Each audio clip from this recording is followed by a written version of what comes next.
মোহাম্মদ নাজমুল তারেক, সাবেক পুলিশ সদস্য, আলোচিত টিপকাণ্ডে চাকরিচ্যুত।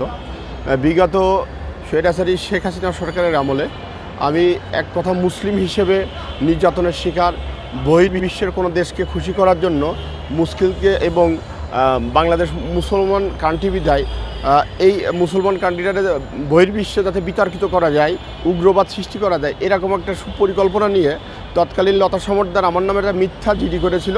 তাতে বলছিল যে টিপ পড়ছস কেন বলে গালি দিয়েছি, যেটা সম্পূর্ণ বানোয়াট, ভিত্তিহীন। কারণ প্রত্যক্ষ সাক্ষী নাইম, উনি এই বিষয়ে ওনার স্টেটমেন্ট এতদিনে মামলা তদন্ত ফাইল আমরা প্রকাশ করিনি, এবার প্রকাশ করেছে ঢাকা মেল, তাকে আমি ধন্যবাদ জানাচ্ছি, এবং দেশপ্রেমিক সাংবাদিক ইলিয়াস ভাই, তাকেও ধন্যবাদ জানাচ্ছি।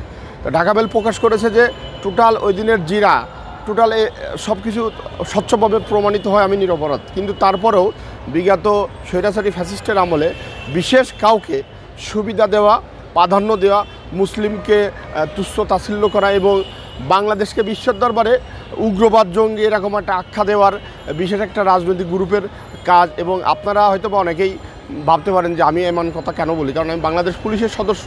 একটা পুলিশের সদস্য বিশাল কিছু জানে যা আপনারা জানেন না। আমি আমার লাইফে অনেক অভিজ্ঞতার মাধ্যমে আমি দীর্ঘ 13 বছর চাকরি করেছি। কাজেই আমি যেটা বলতেছি সেটা 100% আপনারা যেগুলো তদন্ত করে দেখেন। এখন তারপরও বাংলাদেশের র বল সক্রিয়। এখন আমি 5 আগস্টের সময় চাকরি চলে যাওয়ার পরবর্তীতে নতুন এই সরকারের সময় আমি পুলিশ হেডকোয়ার্টারে একটা আবেদন দিয়েছি। আর পুলিশ হেডকোয়ার্টার শুনতেছি প্রথম ছিল যে আমাদের সবাইকে দেবে, এরকম একটা কথা। পরবর্তীতে এখন শুনতেছি যে যারা রায়প্রাপ্ত, তা হ্যাঁ অবশ্যই যারা রায়প্রাপ্ত তাদেরকে দিক। সেই সাথে আমি চ্যালেঞ্জ করতেছি, স্যার আমারটাও দেন। কারণ কি, আমি নির্দোষ এবং আমি বিচার বিভাগীয় তদন্ত চাচ্ছি। আমি একটা মামলা রুজু করেছি, বিজ্ঞ আদালত এটা আমলে নিয়ে তদন্ত দিয়েছে শেরেবাংলা নগর থানাকে। আমি এই পূর্ণ তদন্ত চেয়ে যদি আমি নিরপরাধ হয়, অবশ্যই আমাকে বেখুস খারাপ দেওয়া হোক, আমার সম্মানের সহিত আমাকে সেই আসনটায় আমাকে ফিরিয়ে দেওয়া হোক। তা বিগত ফ্যাসিস্টের আজ্ঞাবহর যারা কোনো কিছু না করেই জাতীয় সংসদে আমাকে নিয়ে বেলেম দিয়েছে, যেটা বারবার তাকে বাংলাদেশ পুলিশের সদস্য বলে আখ্যায়িত করেছে, এবং আমি বাংলাদেশ পুলিশ সদস্য। কিছু মিডিয়ায় এমনও আসছে যে আমি যে বাইকটা চালাই সেটা চুরাই বাইক। খুবই দুঃখজনক। আমি আসলে খুবই কষ্ট পেয়েছি, কারণ আমার বৈধ গাড়ি, তারপরেও বারবার কেন চোরের বেলেম দিয়েছে। কারণ বাংলাদেশ পুলিশের সদস্য চোর না তো।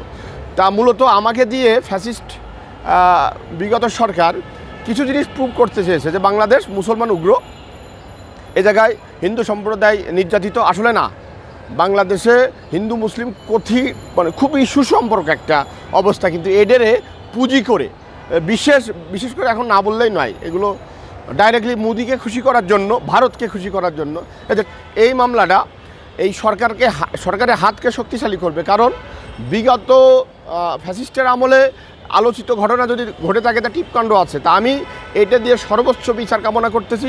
প্রয়োজনে আন্তর্জাতিক আদালত যাব, প্রয়োজনে আমরা ইউরোপীয় ইউনিয়নে হেল্প নেব ফিরাজ, তা নাহলে প্রয়োজনে আমরা জাতিসংঘে যাব। তা আমরা স্বচ্ছ বিচার চাই।